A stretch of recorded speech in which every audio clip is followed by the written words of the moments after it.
Yo les agradezco que vengan a escuchar cosas de economía, porque a veces da la sensación de que estas cosas tienen que ver poco con nuestro quehacer ordinario, estamos llenos de planes pastorales, de la evangelización, que realmente es una urgencia en nuestra sociedad, y ponerte a hablar de dinero, pues parece que es un poco grosero, pero yo creo sinceramente que una cosa sin la otra, es decir, el dinero es una cosa muy poco importante, y lo dice el ecónomo de la conferencia, muy poco importante, pero sin el dinero no se pueden hacer muchas cosas, y por eso, aunque sea probablemente la tarea menor dentro de la Iglesia, hay que cuidarla. Y por eso pues estamos hoy aquí a perder un ratito de tiempo, ¿no?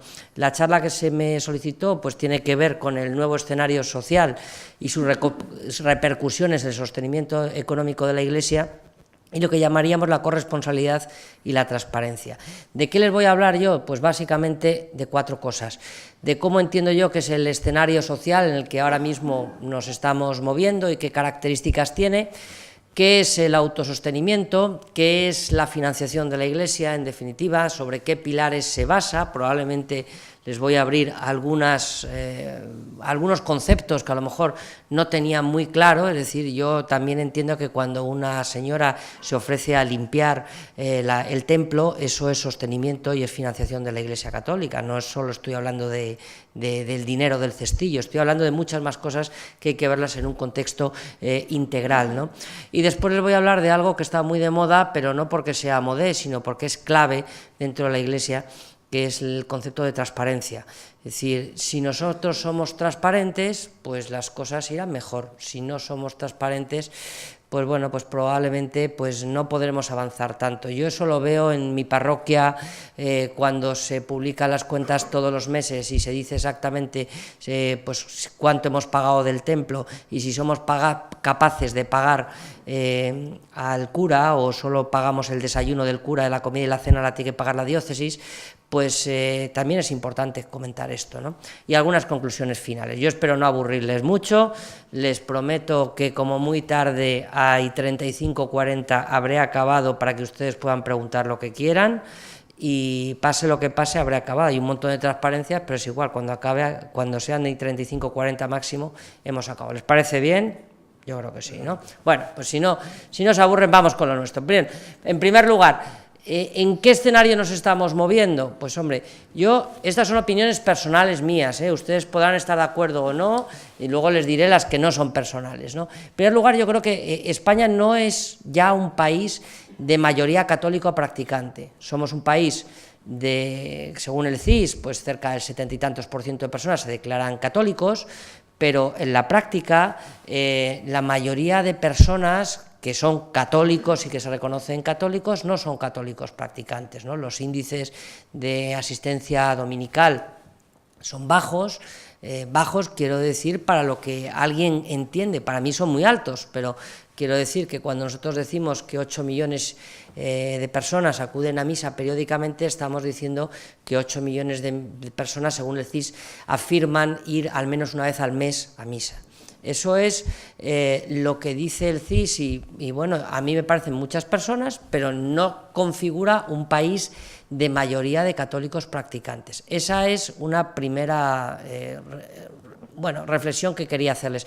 También, por tanto, hay una gran mayoría alejada. Yo lo veo en la facultad, cuando voy a dar clase, donde hay muchos chavales que no han hecho la primera comunión. Yo doy clase a chavales de 18 o 20 años, hay muchos que ya no tienen un prejuicio sobre la Iglesia, sino que tienen un total desconocimiento, ¿no?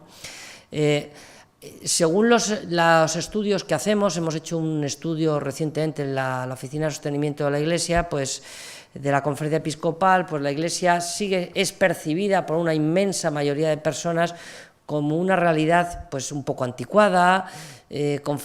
Hay frecuentes ataques en los medios de comunicación a la Iglesia, asociándola normalmente a elementos negativos. La mayoría de los elementos negativos se suelen asociar a conceptos de Iglesia, ¿no? Y además se provocan unas imágenes mentales tremendas que son muy difíciles de sacar adelante, ¿no? Es decir, a pesar de que, por ejemplo, la pederastia es un problema grave que azota en nuestro país, porque es un problema grave derivado de toda la pansexualización que hay en nuestra sociedad y demás, pero socialmente no se percibe un problema ni en los psicólogos, ni en los profesores, ni en el entorno más cercano de los niños, que es donde realmente se producen la mayoría de los casos, sino que hay una imagen como si la Iglesia tuviera pues un papel ahí, cuando realmente, si uno analiza los casos, pues ve que es todo lo contrario. Pero efectivamente en la sociedad pues se perciben estas cosas, ¿no? La Iglesia se le mira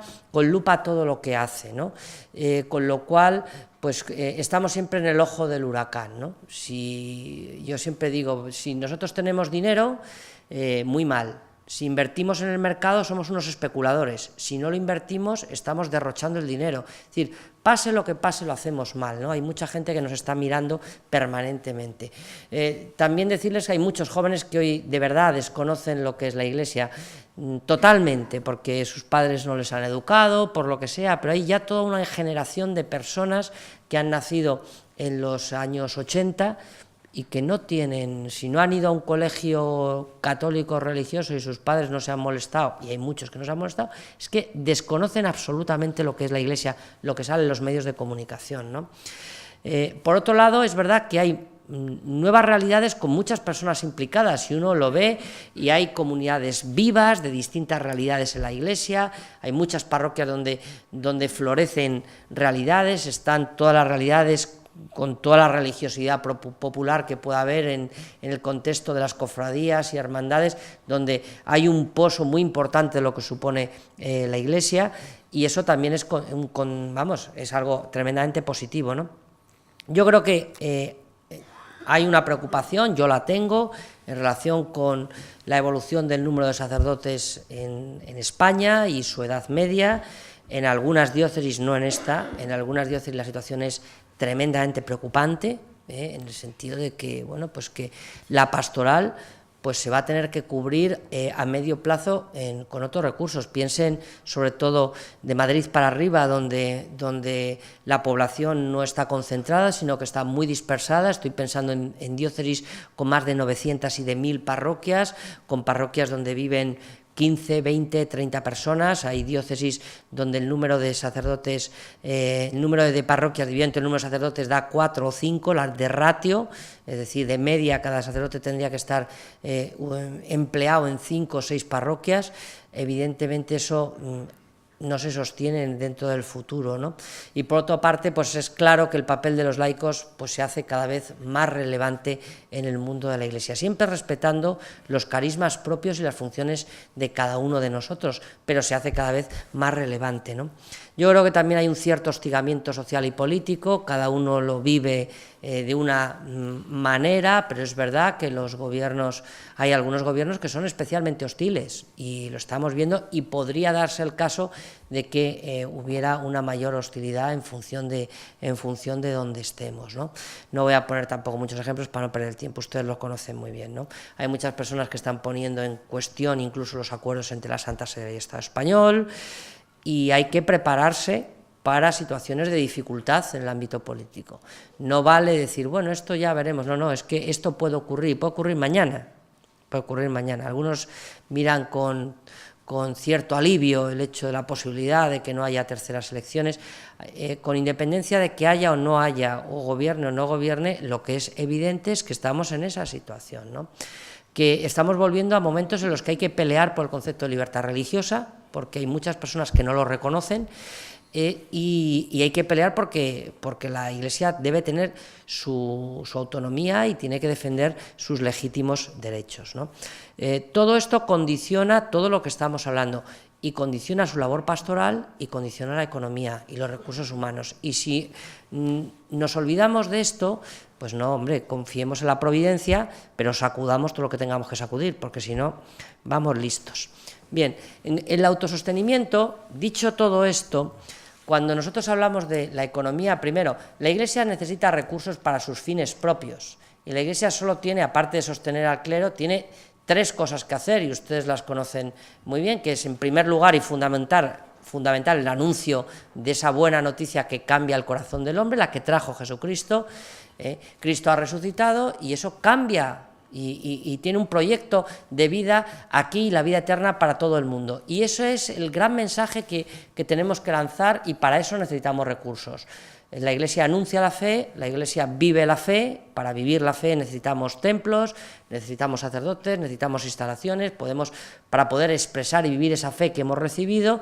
Y una vez que yo he recibido el anuncio y vivo la fe, descubro en el rostro del otro, del que está cercano, del prójimo, y sobre todo el más necesitado, descubro a Cristo mismo. Y por eso está toda la dimensión asistencial de la Iglesia, que no nace como una ONG, como un pensamiento filantrópico, sino del convencimiento real de que en el prójimo está Cristo y yo me tengo que dar a los demás.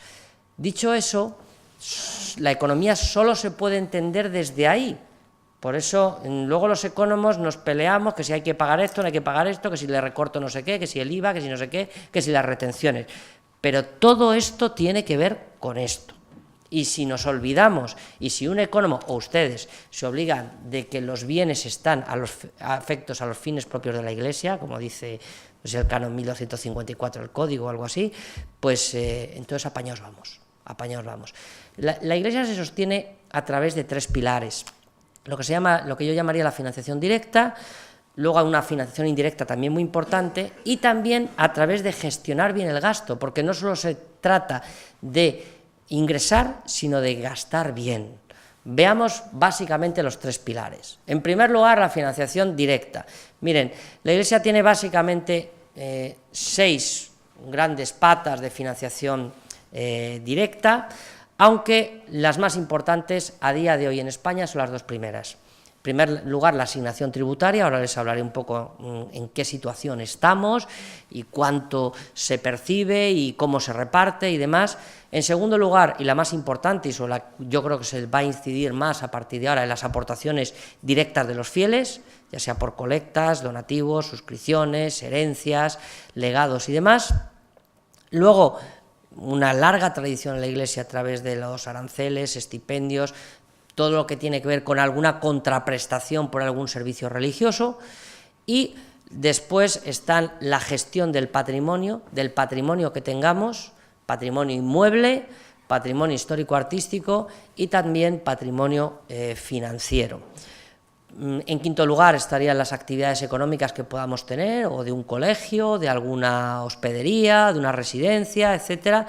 Y por último, lo que yo llamo las otras colaboraciones con las administraciones públicas, ya sea porque les prestamos servicios, tenemos convenios de colaboración en hospitales, en cárceles, etcétera, o convenios de mantenimiento del patrimonio que revierten en un bien para la Iglesia y en un bien para la sociedad. No se piensen que es que nos quieren dar dinero. Cuando alguien convenia con nosotros una determinada relación para preservar el patrimonio, están prestando un servicio a la sociedad, no es un privilegio en absoluto de la Iglesia. Veamos muy brevemente estas 6 partes. La primera, la asignación tributaria. Miren, yo les recuerdo, muchos lo conocen de antes, hasta el año 78 había un régimen que derivaba del viejo concordato del año 53 de Franco. A partir del 3 de enero del 79 se establece un sistema por el cual se suprimen todas las aportaciones directas que se recibían a través de las piezas eclesiásticas, universidades, transporte y demás, se unifican en una sola cantidad que se llamaba la dotación globalizada, dotación anual, y se establece un sistema por el cual ya no será el Estado el que financia a la Iglesia Católica de manera directa, sino que serán los contribuyentes los que decidan cuánto dinero va a recibir la Iglesia. Ese sistema se pone en marcha en el año 87, en la Ley de Presupuestos del año 87, y realmente empieza a funcionar con toda su vigencia hace relativamente poco, en el año 2007. ¿Por qué esos 20 años de mal funcionamiento? Bueno, pues porque el gobierno, en su día, el gobierno socialista, decidió poner un porcentaje tan pequeño que no podía cumplir los requisitos establecidos en el propio acuerdo, por lo cual, pues hasta que en el año 2007 no firmamos una adenda de ese acuerdo en el cual subimos el porcentaje. Se acuerdan que había un porcentaje muy raro, 0,5239, que era el porcentaje calculado para que la Iglesia recibiera la misma cantidad si el 100% de los contribuyentes marcaran la casilla, una cosa absurda. En el año 2007 se estableció el 0,7%, 7 euros de cada 1.000, todos los que hacemos la declaración de la renta de nuestros impuestos teóricos podemos asignar a favor de la Iglesia Católica. Además, tenemos otra asignación distinta que hemos conseguido separar, que las de fines sociales. Si uno quiere marcar las dos, puede marcar las dos. Y ese dinero va a favor de la Iglesia. Pero que quede muy claro que si nadie marca la casilla, la Iglesia recibe 0. Esas son las reglas de juego. Ya no tenemos un mínimo vital. Yo recuerdo muchas discusiones sobre esto incluso con algunos obispos, diciendo, bueno, pero es que si esto baja, pues si esto baja nos aguantaremos. Y si baja la recaudación fiscal, nos aguantaremos. Y si hay una campaña en contra de la Iglesia y baja, nos tendremos que aguantar. También es verdad que subimos mucho cuando cambiamos el sistema, o sea, eso lo reconozco, ahora ya lo digo con la boca grande, antes lo decía con la boca chica. Renunciamos al IVA, a la exención por IVA, y bueno, pues vienen aproximadamente unos 247 millones de euros los que vienen por esa vía de la asignación tributaria. Unos 3 millones y pico vienen aquí a la diócesis de Córdoba en función de sus necesidades teóricas, número de sacerdotes, número de parroquias, número de religiosos en actividades parroquiales, extensión de la diócesis, etcétera. Hay una serie de módulos, número de seminaristas, por los cuales se percibe una cantidad, unos 3 millones y pico de euros, lo que percibe la diócesis de Córdoba. Bien, ese sistema lo aprueban, pues aquí tienen, lo publicamos, estos son algunos datos de, bueno, pues de cómo lo publicamos en la memoria anual de actividades, donde ustedes si entran en conferenciaepiscopal.es y van al portal de transparencia, verán de los últimos 7 años cómo está repartido el dinero, con qué criterios, cuánto ha venido a la diócesis, que eso le gusta a la gente cotillar, para saber, y demás. Bueno, pues eso está con toda naturalidad. ¿Cuál es el futuro de este sistema? Miren, es un sistema de colaboración. El Estado no financia. Desde el año pasado hemos conseguido sacarlo de la ley de presupuestos. Aunque no haya presupuestos, no se preocupen ustedes que la Administración diocesana tendrá recursos para pagar a las nóminas y demás, ¿no? Yo creo que es un derecho, es un buen sistema de colaboración, existe en otros países, hay otros sistemas equivalentes en otros países. Si ustedes quieren preguntar después, podemos hablar de ello. La Iglesia no debe renunciar a un sistema de colaboración donde son los contribuyentes los que lo deciden. Yo siempre digo que yo no tengo la capacidad de decidir si con mis impuestos se va a financiar el cine español, que a lo mejor hay alguno de aquí que no le gusta el cine español, pues con sus impuestos se financia el cine español. Ustedes pueden decidir si con sus impuestos se colabora con la Iglesia Católica o no, con el cine, con el teatro, con el deporte, con los parques, con no sé qué, con la danza. Hay muchos programas que son programas de interés público porque en el fondo están definidos como algo que está ayudando al ser en su desarrollo, pues que son financiados directamente por el Estado. ¿Podría ser la religión? También. ¿Habría fundamento jurídico para hacerlo? Sí. La Iglesia Católica renunció en los acuerdos a que fuera así y decidió que no se financie la actividad religiosa con cargo a los presupuestos, sino que sean los católicos los que lo marquen y decidan si sí o si no. Bien, ¿esto qué supone en relación con el conjunto de las 69 diócesis y 23.000 parroquias que hay en España, esos cerca de 240 millones? Bien, supone aproximadamente entre un 20 y un 25% de sus ingresos dinerarios. ¿Es importante? Es muy importante, pero, oigan, no es la fuente fundamental. Hay en diócesis pequeñas que es muy importante. Yo pensaba en Ciudad Rodrigo, en Guadix, en diócesis muy pequeñas donde el dinero que se les manda de la conferencia episcopal supone el 80% del dinero que reciben. Tarazona, decía don Demetrio, efectivamente, lo conoce bien. Es decir, si no hay asignación tributaria, es que la diócesis pues no tiene capacidad de funcionamiento vital en lo económico, ¿no? En otras diócesis, yo de donde vengo en Madrid, como estoy en el Consejo de Asuntos Económicos, lo conozco, no llega al 8% lo que supone en el presupuesto de la diócesis el dinero que se le manda del Fondo Común Interdiocesano, ¿no? Porque hay comunión de bienes, efectivamente, ¿no? Miren, eso vamos a seguirlo peleando. ¿Cuánto tiempo va a durar? Pues no lo sé, pero lo vamos a pelear. Y lo vamos a pelear porque nos parece que hay que pelearlo. Y nos parece, y jurídicamente está bien sustentado y demás. Oiga, si viene el señor ese de la coleta larga a gobernar el país, pues no lo sé si va a continuar o no. Por eso es bueno que estemos preparados, por si acaso. Es bueno que estemos preparados. La segunda fuente y primera en importancia económica son las aportaciones voluntarias de los fieles. Y esto tiene toda la justificación posible. Pero no es una justificación, y aquí quiero entrar en algo muy importante. Parece que el tema del dinero no tiene nada que ver con el resto de la pastoral. Hay algunos que les da apuro pedir dinero. No, miren, la pastoral aborda, o sea, a mí mi fe me aborda desde aquí hasta la punta del pie. No puede ser que la pastoral sea una cosa del estómago, ni sea una cosa con perdón de la bragueta, no, también tiene que ser una cuestión que afecta a mi cartera, a todo mi ser. A todo mi ser. A mi ser cristiano me afecta desde las 0 a las 24 horas. Y en la administración de mis bienes y en la corresponsabilidad tiene que estar ahí. Tiene que estar ahí. Y entonces, y tiene que ser predicado. Y tiene que ser predicado. Y tiene que ser predicado de manera natural. Tiene que ser predicado de manera natural. Miren, yo siempre digo que los problemas de la financiación de la Iglesia se resolvían, y de sus parroquias, de todas las parroquias de ustedes, con conseguir que los que vienen a misa metan en el cestillo la misma cantidad de dinero que se gastan en el vermú de después de la misa del domingo, está resuelto el problema de la financiación. No estamos pidiendo grandes esfuerzos, ni grandes... No, simplemente lo mismo que se gasta uno en la caña de después de misa o en el aperitivo, meterlo en el cestillo. Se había acabado el problema. No estamos hablando de... Ahora, claro, si yo las moneditas que no se las doy al pobre porque me las tira a la cara son las que meto en el cestillo, pues mal asunto, ¿no? Pero esto es un problema de educación y es un problema de cultura, Entonces, y es un problema de sensibilización.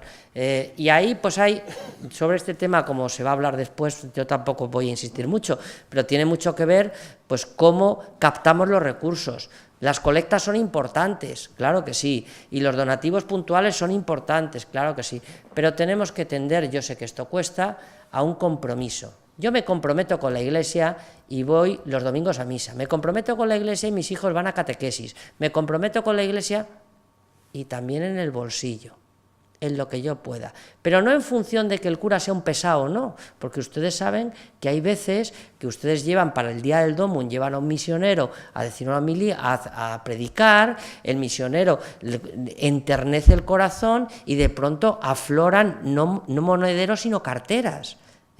Y entonces la gente descubre que se puede echar en el cestillo billetes, que acepta billetes. Hay gente que no lo sabe, hay que recordarlo cariñosamente a la gente, que hay que recordarle que los cestillos aceptan billetes, que no pasa absolutamente nada. Entonces, pero nosotros no podemos estar pendientes del verbo cálido del predicador. Nosotros tenemos que ir a un compromiso que va más allá con decir, y esto hay que irlo comprendiendo, actualizando y poniéndolo en el contexto de la pastoral. A mí no me parece exagerado que cuando, voy a decir una barbaridad que no están, probablemente ustedes no estén de acuerdo, yo si voy a apuntar a mi hijo a la comunión, la lógica dice que yo le explico, si yo soy el sacerdote, le explico en qué consiste, el compromiso que tiene, patatín, patatán, ustedes se comprometen a tal. A mí no me parece ninguna violencia. Bueno, y tiene usted aquí este papelito que no le obliga a usted a nada y que no tiene usted por qué hacer, pero hombre, como su hijo va a venir aquí todos los fines de semana, una vez a la semana, nosotros encendemos la calefacción, encendemos la energía eléctrica, tiene un seguro el local, y eso no se paga en oraciones, se paga en euros. Entonces, si usted quiere de manera totalmente anónima, voluntaria y demás comprometerse con la parroquia, pues estaría bien que tuviera un compromiso, aunque sea de €1 semestral. Bueno, yo creo que hay que ir cambiando la cultura. Luego en cada diócesis se verá de qué manera, pero esto hay que hacerlo, porque si no la gente piensa que nosotros vivimos del aire. A final de mes nosotros vamos a presentar en la conferencia episcopal, tenemos una reunión con los ecónomos, un nuevo portal probablemente se va a llamar Dono a mi Iglesia, se va a llamar así, donoamiglesia.com, aunque sea un nombre muy feo, donoamiglesia.com, en el cual cualquier persona en cualquier parte del mundo va a poder donar a su parroquia, a la parroquia de ustedes. Están metidas las 23.000 parroquias.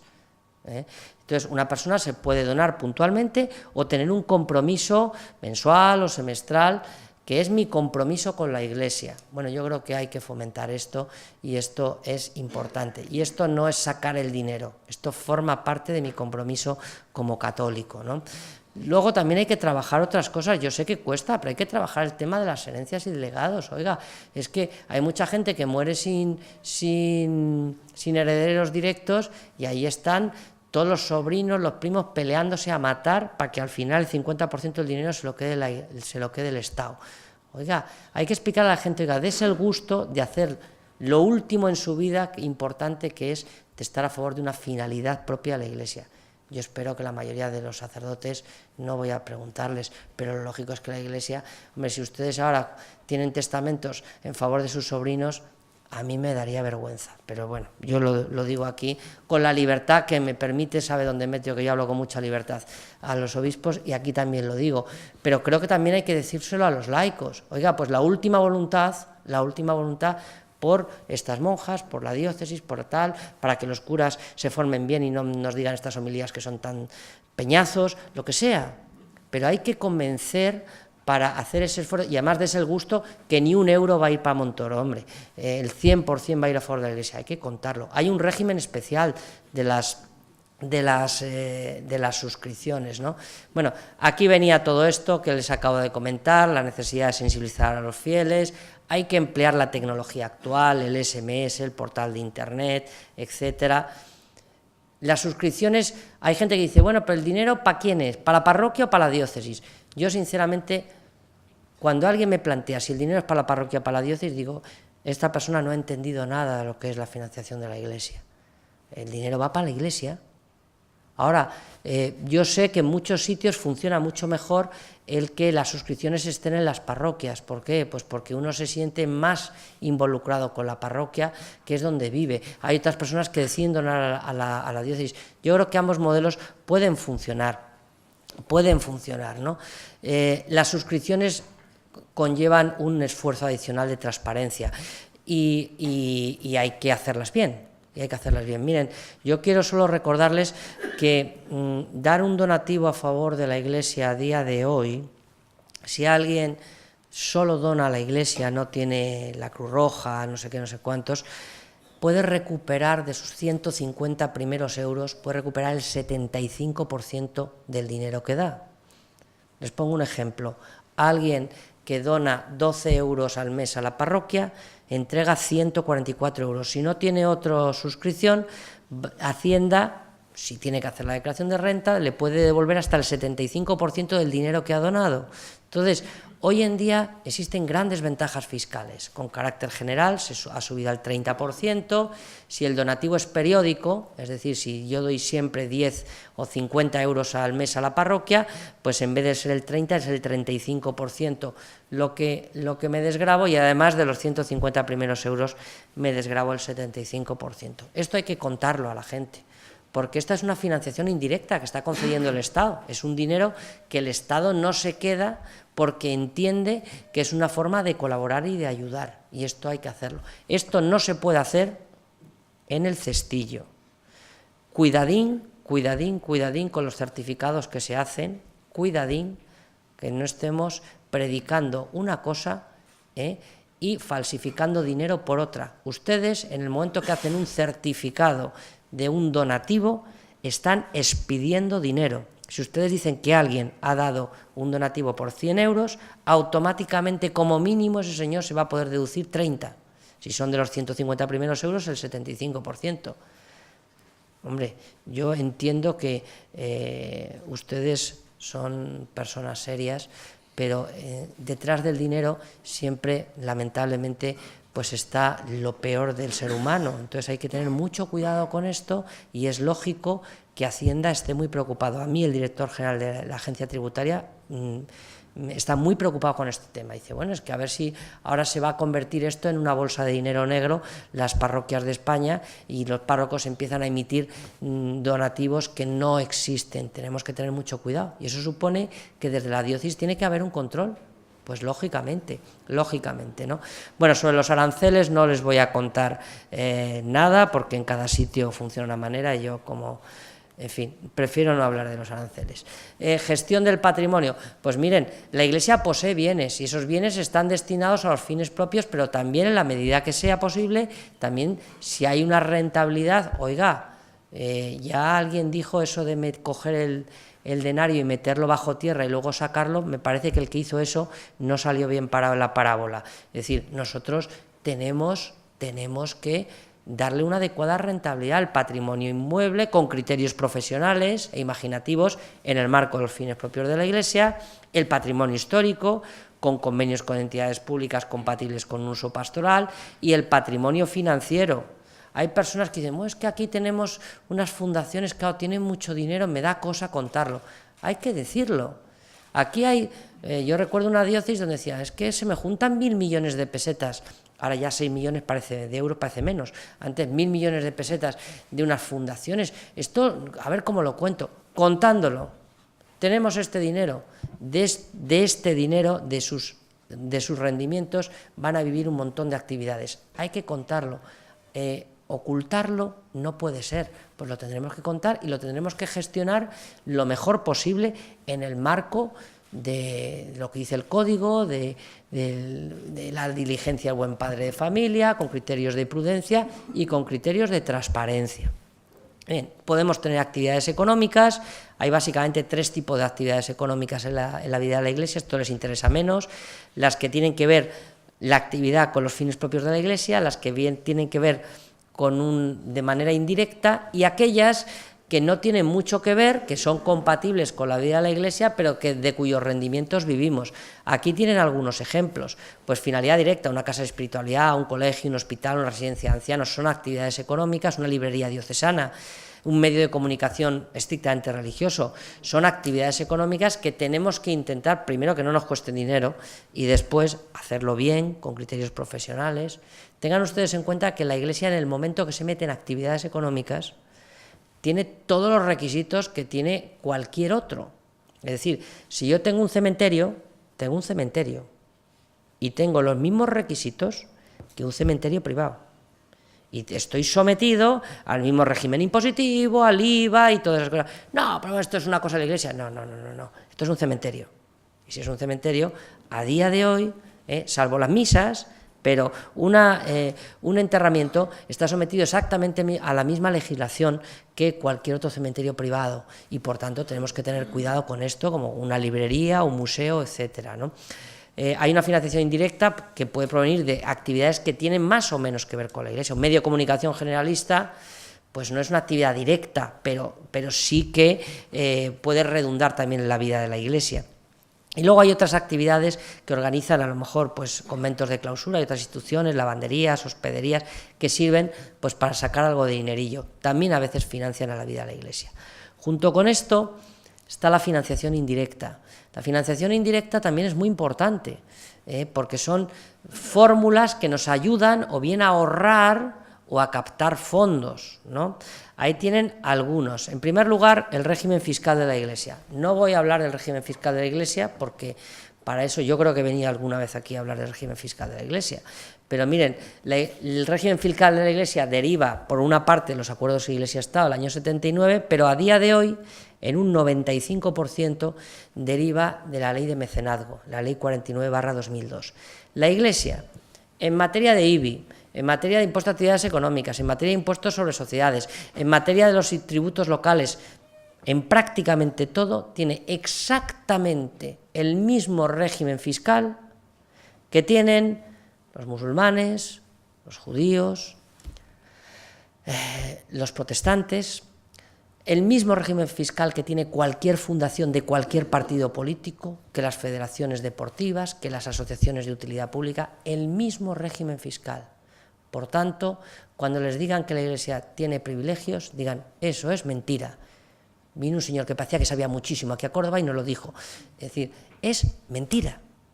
Es mentira. Miren, solo hay una cuestión que ahora mismo estamos discutiendo en Bruselas, que tiene que ver con el impuesto de construcciones, instalaciones y obras, que deriva de los acuerdos Iglesia-Estado. Es un tema que estamos discutiendo ahora mismo en Bruselas, precisamente. Salvo eso, tenemos exactamente el mismo régimen en materia de IBI, el mismo. No les engañen, no les engañen, es mentira. Y hay que salir a la calle todos los días. No olviden una cosa es la Iglesia como institución y otra cosa son ustedes como personas físicas. La Iglesia como institución tiene un régimen fiscal y ustedes como personas físicas tienen el mismo régimen fiscal que yo y que el señor que está saliendo por la calle. No lo olviden, porque hay veces que decimos, bueno, esto no. En el momento que hay una transacción económica que va a su bolsillo, eso tiene el mismo régimen fiscal general, no nos olvidemos, ¿vale? Hay que conocer las exenciones fiscales y cumplirlas, y pelear por lo que es nuestro, y no querernos apropiar de lo que no es nuestro. Y ya está, y es así de simple, y en caso de duda se llama a la administración diocesana, porque el ecónomo se lo sabe todo y dice, a esto tenemos derecho, a esto no tenemos derecho, de esto tenemos que pagar IBI, de esto no tenemos que pagar IBI, y hay que defenderlo, y si hay que ir a los tribunales, se va. Nosotros ya con el Ayuntamiento de Madrid hemos ido ya varias veces a los tribunales, y por supuesto, en todos los casos hemos ganado, porque teníamos la razón. Como aquí se ha tenido que ir por otras razones, pues es así, ¿no? Una segunda fuente es el voluntariado. Miren, la gran fuerza de la Iglesia reside precisamente en la dedicación de miles de personas que hacen las cosas, oye, porque forman parte de la Iglesia. Esto muchas veces no se cuenta, pero es una realidad. La realidad de los catequistas, de los agentes de pastoral, de los voluntarios de Cáritas, de los grupos parroquiales, de las personas que deciden colaborar en la Iglesia. Bueno, yo creo que esto es importante, y esto es importante y cada vez es más importante, porque cada vez hay más necesidades pastorales que no se cubren con sacerdotes, y que en la medida de lo posible hay que cubrirlas con voluntarios. Yo lo único que les quiero decir es que no confundan el voluntario con el que no lo es. El voluntario es el que no cobra, es así de simple. No cobra nada. No cobra un poquito, no cobra nada. En el momento que cobra un poquito, o que mira, no tiene sueldo, pero yo le doy, hombre, ese ya no es voluntario, eso ya es dinero negro, para hablar, me entienden claramente, ¿no? Entonces, una cosa es, vamos a ver, tampoco hay que ser aquí excesivamente escrupulosos. Yo también he discutido muchas veces con el presidente de la agencia tributaria y le he dicho, oiga, mire, ¿usted declara los regalos de cumpleaños? Porque eso, oye, esto es una donación. ¿Usted declara cuando le regalan un iPad por su cumpleaños? No, ¿verdad? Es decir, entonces, hay un determinado margen dentro de lo razonable, pero evidentemente si yo a una persona le doy 300 euros en un sobre todos los meses, evidentemente ese no es un voluntario. Me lo entienden, y además lo estoy haciendo mal, Ahora, que el voluntario tiene derecho a resarcirse de todos los gastos que conlleva su labor, claro que sí, y si ustedes lo establecen adecuadamente, mira, esta persona tiene que desplazarse de tal a tal, tiene unas dietas por desplazamiento, pum, y yo le pago absolutamente todos los gastos. Eso es totalmente legal, totalmente legal. El trabajo del voluntariado es algo importante y que hay que clarificar siempre, porque la Iglesia, pues somos cientos de miles de voluntarios las personas que están colaborando en las parroquias y las instalaciones, ¿no? También las instalaciones de la Iglesia tienen una gran oportunidad de financiar. A mí me hace mucha gracia cuando dicen que Cáritas solo se financia de la Iglesia por el dinero que da la conferencia episcopal. Oiga, pero Cáritas, ¿qué es? Cáritas es la Iglesia. Cáritas, las más de 8.000 Cáritas parroquiales, ¿dónde están? En las parroquias. ¿Qué salones utilizan? Los de su parroquia. ¿Quién es el presidente de la Cáritas parroquial? El párroco. ¿Quién es el presidente de la Cáritas diocesana? El obispo. Claro, es que estamos financiando a Cáritas, claro que sí. Lo que pasa es que esto no lo medimos, no lo hemos medido económicamente, pero claro que existe, ¿no? Bien. Y por último, decirles muy brevemente la gestión del gasto. Es tan importante como ingresar bien, es gastar. Y para gastar, pues hay que Bueno, el código establece la existencia de consejos económicos parroquiales. Han pasado más de 30 años de la aprobación del código, por si acaso alguno se ha perdido. Y el código puso como obligatorio los consejos económicos parroquiales. No voy a preguntar aquí cuántas parroquias tienen consejos económicos parroquiales reales y efectivos, pero todas lo tienen que tener. Tal vez haya una o dos que no lo tengan, pero todas lo tienen que tener. Y es un sistema de colaboración de los laicos, y los laicos ayudan al párroco, y ayudan. El párroco no se puede desentender. La gestión de la parroquia le corresponde única y exclusivamente al párroco. Pero el consejo ayuda, y hay que crear eso, sin olvidarse de su responsabilidad, sin dejar que los laicos quieran gobernar la parroquia porque no es su competencia, pero los laicos tienen un papel ahí muy importante ayudando. Bueno, entro en temas delicados. Miren, toda institución tiene que rendir cuentas.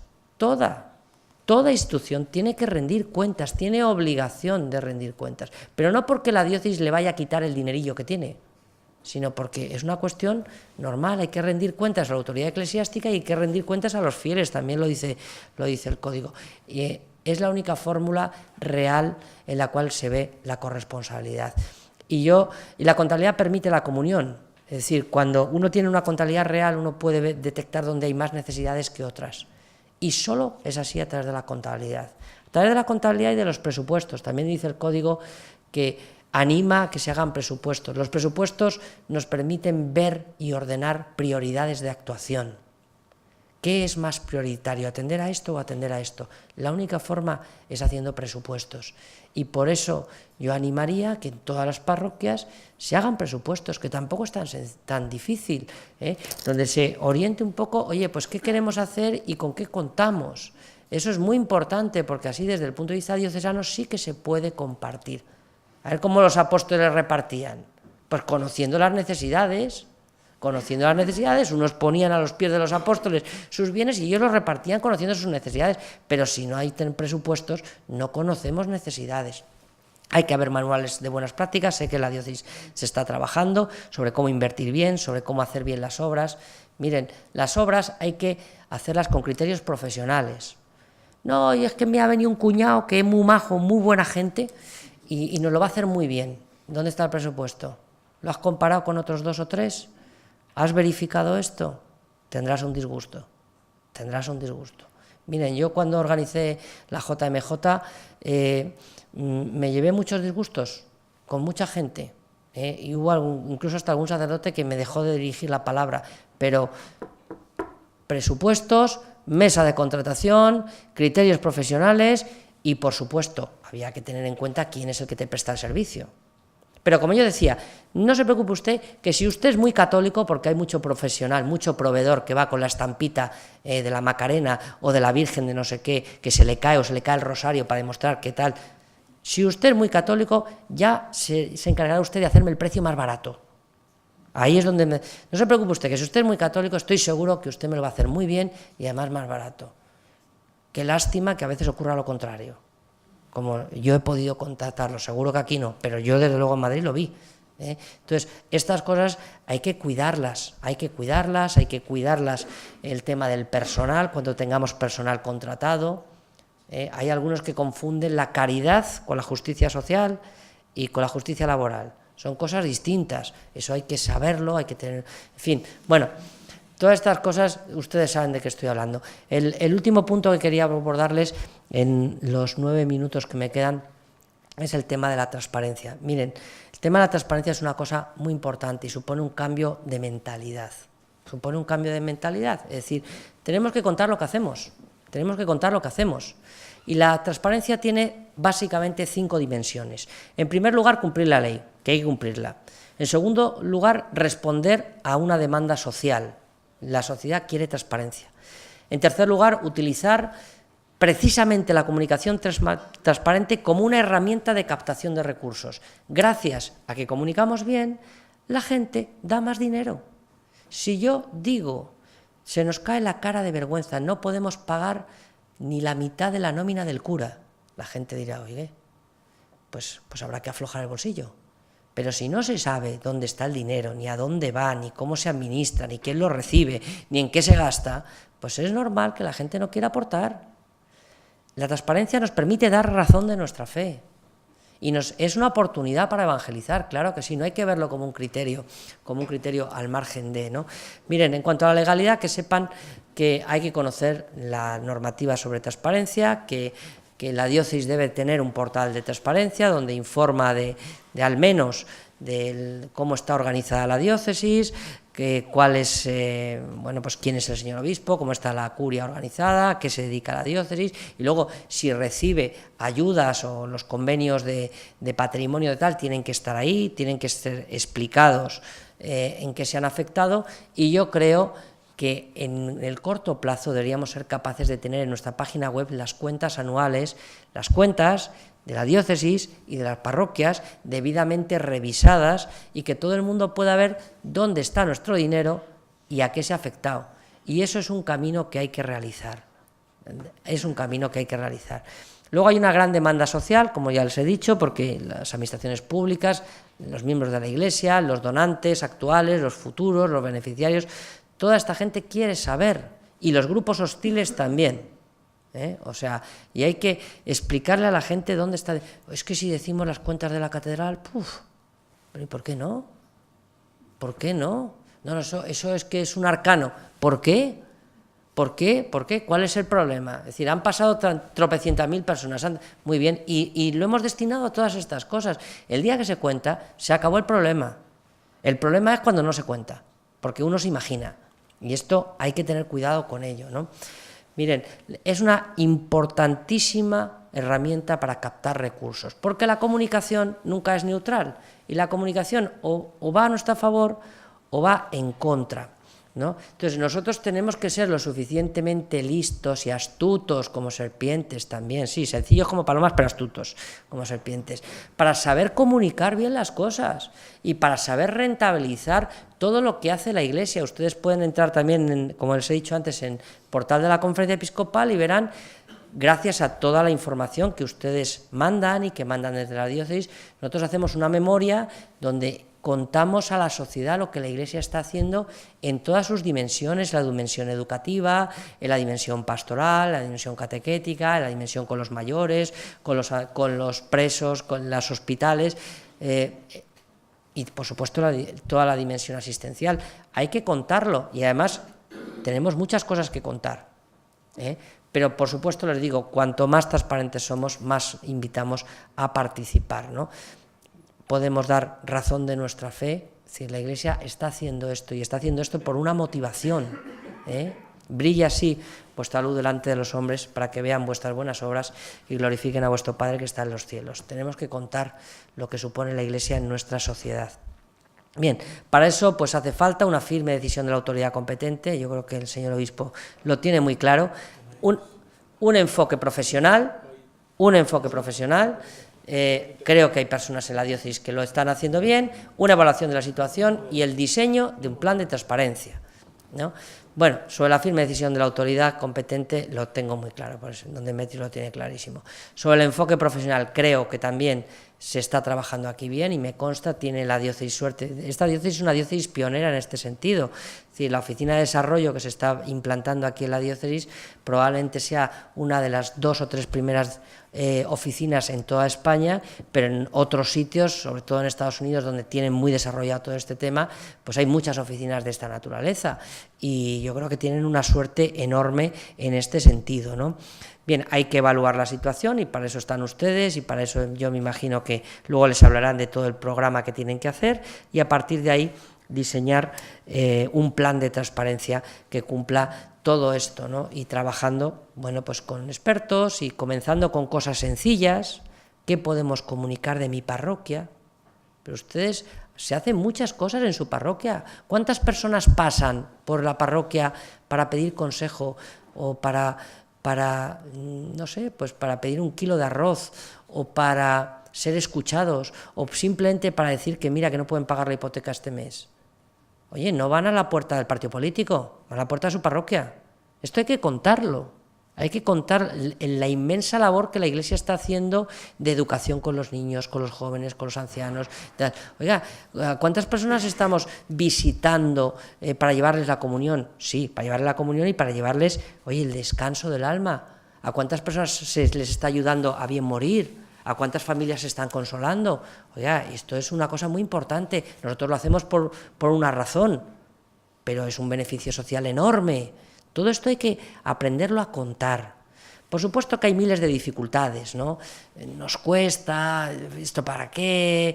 Y tal, hay que organizar muchas cosas y ahora nos piden que rellenemos no sé cuántos impresos. Pues sí, pues les vamos a pedir que rellenen muchos impresos. Miren, la Conferencia Episcopal ha elaborado un plan de transparencia, lo conocen los obispos, yo doy cuenta de ellos, hemos montado un plan de transparencia, hemos elaborado esta memoria de actividades. Hemos sometido a revisión de una empresa que nos audita. Aquí los auditores han venido aquí a la diócesis a verificar que los datos son verdad y la han mareado aquí al Ecónomo, porque hace falta que una empresa pero empresa de primera categoría, o sea, una de las 4 grandes multinacionales digan lo que pone aquí la Iglesia es verdad, y eso nos da una credibilidad tremenda. Estamos haciendo estudios sobre lo que supone la Iglesia en nuestra sociedad, hemos elaborado un nuevo plan contable para que todas las parroquias de España contabilicen igual, estamos haciendo un plan de auditoría, ahora dentro de 2 semanas otras 20 y tantas diócesis van a someterse a auditoría, estamos haciendo un programa de contabilidad primero para las diócesis y luego para las parroquias, para que todas las parroquias contabilicen de la misma manera, con una herramienta sencilla, que a usted resulte fácil, pero que permita la comunión, manuales de buenas prácticas, el portal de donativos, etcétera. Hemos firmado un convenio con Transparencia Internacional, con la principal ONG de transparencia a nivel mundial, la que hace los índices de corrupción, las que visita a los partidos políticos y más, pues también que venga a la Iglesia y que vea. Y hemos firmado un protocolo de 10 puntos, que de los 10 ya cumplimos 8, y espero en los próximos 2 años cumplir los 2 que nos faltan, y que nos digan, pues sí, la Iglesia es una entidad transparente, porque es importante. Bien, una última transparencia para terminar exactamente, y 40. Miren, yo creo que hay que concienciar a los fieles sobre el sostenimiento en el contexto de la fe, no al margen del contexto de la fe. Hay que hacer partícipes a los laicos de todo esto, hay que hacer partícipes a los laicos sin renunciar a sus responsabilidades, que son de ustedes, No hay que renunciar nunca a la colaboración con las administraciones públicas. Hay algunos buenistas que digan, renunciemos a todo, seremos más libres. Seremos más tontos, no más libres. Nosotros, la Iglesia es un agente y la dimensión espiritual de la persona no es algo privado, tiene una dimensión social que debe ser protegido por las administraciones públicas y lo tenemos que defender. Decir que hay que renunciar es no defender la dimensión espiritual de la persona, ¿no? Tenemos que implantar contabilidades claras, parroquiales y diocesanas, tenemos que establecer herramientas de transparencia, hay que rendir bien cuentas a los fieles, hay que potenciar las suscripciones, yo creo que es muy importante, hay que hacer una gestión mucho más profesional del dinero que nos gastamos, hay que ver qué hacemos con nuestro patrimonio, pero siempre en el marco de los fines propios de la Iglesia. 11:40, muchas gracias.